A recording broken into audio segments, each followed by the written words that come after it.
Welcome to Leadership Drip. I'm your host, Ralph Henderson. Today, I am very excited to have Colonel Weeks, a 23-year veteran from the United States Air Force and a combat-proven pilot who has amassed over 2,200 hours of flying on different aircraft like the F-15, the F-16, the T-38, including 105 combat hours over the skies of Iraq. In addition, Colonel Weeks also had 3,000 people that they managed and an operations and maintenance budget of $115 million with, get this, capital assets exceeding $2.3 billion.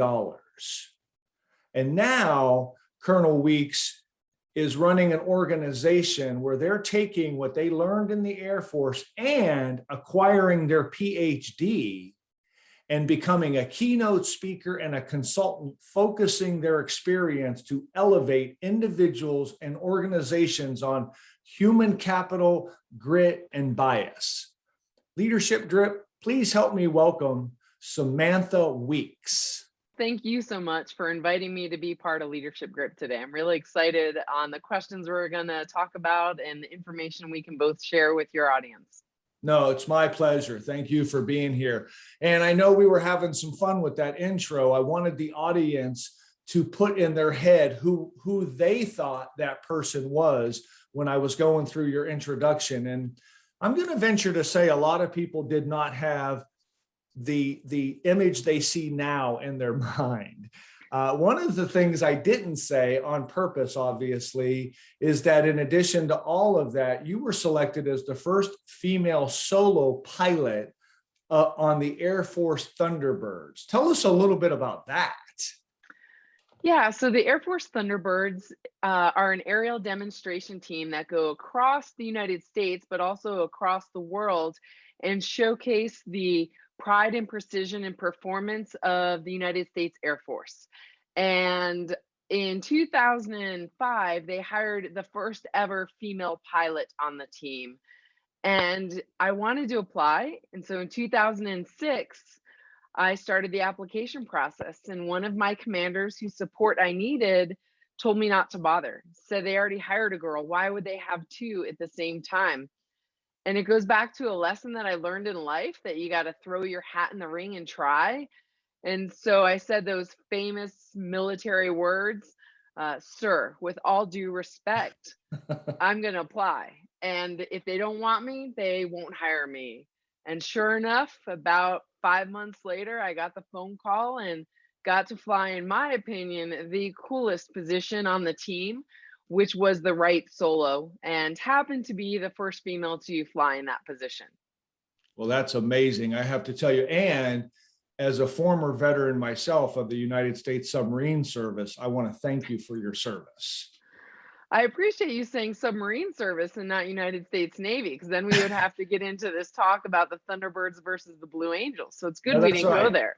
That's right. That's why I went right to the submarines. No problem. Perfect. Hey, so tell me this, in your career, you taught yourself about self-care. How did you do that? Yeah, so I taught myself about self-care in the hardest way that you can learn that, right? And so what's the hardest way to learn something? Through struggle and failure. And so ultimately I learned about the importance of self-care through burnout.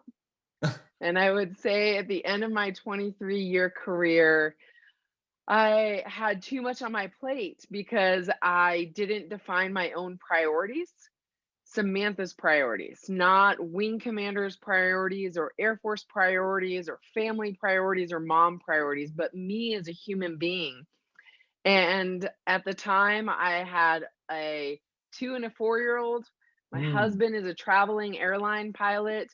I'm responsible for those $2.3 billion of assets that you talked about. And as a female leader in the Air Force and in the aviation community, I never knew how to say no to somebody asking me for my time to mentor or to challenge and tackle a problem that was going to support the female aviatrices in the military. And so there was no diet, there was no nutrition, there Mm, was no sleep, there was no physical fitness, there was no spiritual, there was nothing. There right. was just go until the point where I had been running on empty for too long. And so now I try to make it a point to highlight to people that you can't pour from an empty cup. And so Mm, you have to fill yourself, which is not selfish, in order to give to others. And so you need mind, body, and spirit, three simple things from the YMCA, right. in order to actually serve the world around you.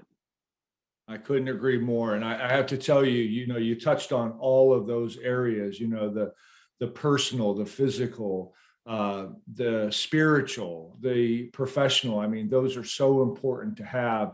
And it's so great that you realize that. And now you're actually, helping other people do something about that. So thank you for doing that. Another thing, you were in for over 20 years, so you experienced some obstacles in an over 20-year career. How did age evolve your reactions and actions in overcoming those obstacles? So, when I was young, I didn't know where to go to. And so I turned to one or two females that I had seen or met, and I asked them, "How do you deal with this?" And it was kind of the universal way, and it's through humor, Hmm, right? So the guy grabs an anatomical body part that he shouldn't grab in the bar, and you use humor to deflect the inappropriateness of it. right, Whereas at 23 years later, the lieutenant versus the colonel turns around and gives a very direct comment to said male individual, about what is acceptable, even in a social setting versus a professional setting. And so I think I found my voice. I found a little bit more of my courage as I went through these experiences. I found the necessity for me to help the world around me understand what's appropriate and not appropriate, mostly because I knew there were people behind me. And so right. I had a mentor who taught me that it's never about me, it's always about the institution, and that you have to pay it forward. And so if I was the go along to get along that I was as a lieutenant, that means there are generations of lieutenants behind me that have to deal with the same thing. Hmm, But if I can, in a professional way, sit and talk with a person about how telling a female leader to talk less, smile more, hmm, is a microaggression that actually hinders women leaders in confidence and ability to lead, then I've done my due diligence to help that person, but also evolve the organization to really embrace the next round of female leaders. Because in our military right now, it's probably about 5 years or so till we see the next wave of female fighter pilot wing commanders. right.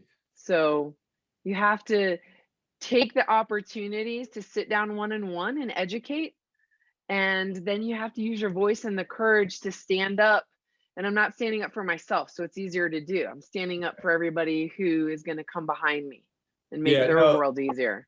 and you said a couple things that I like. You're setting the stage for one thing, but you also said you speak to them professionally. One of the themes that we see on Leadership Drip um, is this servant leadership, and it's not servant in a less than or a doormat kind of a way. It's a servant in the providing value and communicating and connecting kind of a way. Versus when I served back in the 80s, it was more of a command and control, and it was a do what I say, not what I do kind of mentality. And look, I get that served us well for a long time, and that there's still a lot of that going on.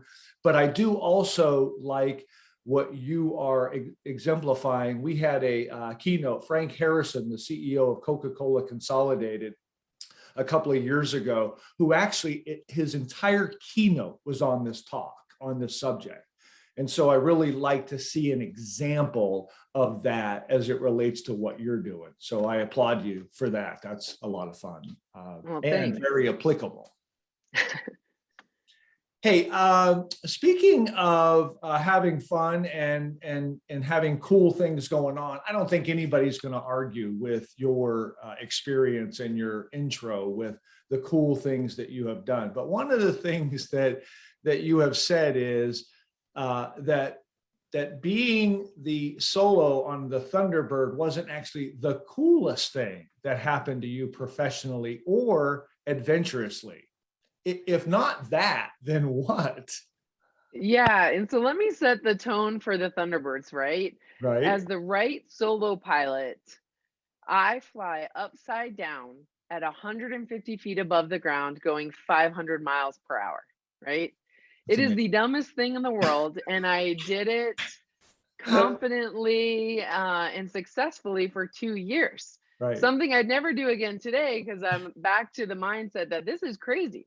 That's But right. it's not because they do it every day, flawlessly. But if I go back in my mind and think about truly what is the most adventurous and also stupid thing that I've done, it goes to another branch of the military, not the Navy, not the Air Force, but it is kind of what we more typically put with the Army, and it's parachuting. Ah, So okay. at the Air Force Academy, I did 5 free fall jumps.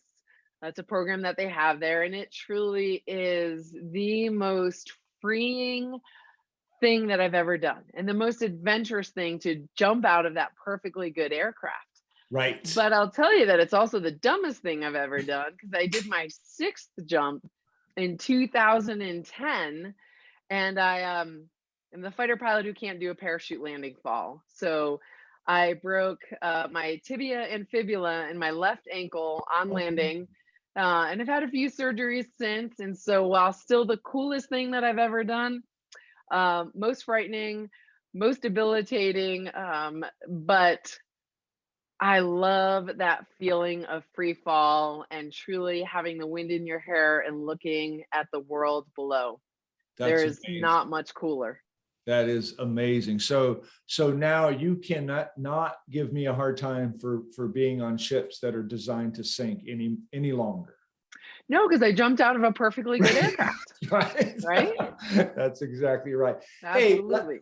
last thing, one of the things I do like about the people who come on Leadership Drip is what you do. It really applies cross gender, cross age, really cross disciplines. For someone that's listening or watching this, what would be like maybe a pithy piece of advice you would give them as far as leadership is concerned from your experience on, how they might think about this or something they might do or say, just one thing that pops out at you as that 23 years of the Air Force and now you being a leader in this world of helping other people out with their relationships and their businesses and really just this balance thing. What would be something that comes to mind that you would want them to know? It's 2 things, and it's again about the individual and the institution. And the thing about you is to believe in yourself. Mm, Because there's a whole world out there that is going to try to put doubt in your brain about what you can do, what you can accomplish, and what you can take on. So you have to believe in yourself. And then the second part is that actionable piece, and it's be bold. It's how mm. I signed all of my emails as the wing commander of Columbus Air Force Base. And it's truly what I want people to do. And it's take that leap, be bold, try. You may fail, but you're going to find that you land more often amongst the stars, even when you're shooting for the moon. Oh, that's fantastic. And, you and I are professional speakers and presenters, and I like the alliteration of believe and be bold. And I just think that's something every leader, whether they're aspiring or evolving, we all need to apply. So thank you again. I so appreciate you being here. And thank you again for just your service and taking the time with us today. And I appreciate it. And I wish you the very best. Can't wait to see you in the next chapter. Well, thank you so much for this opportunity. It was great fun.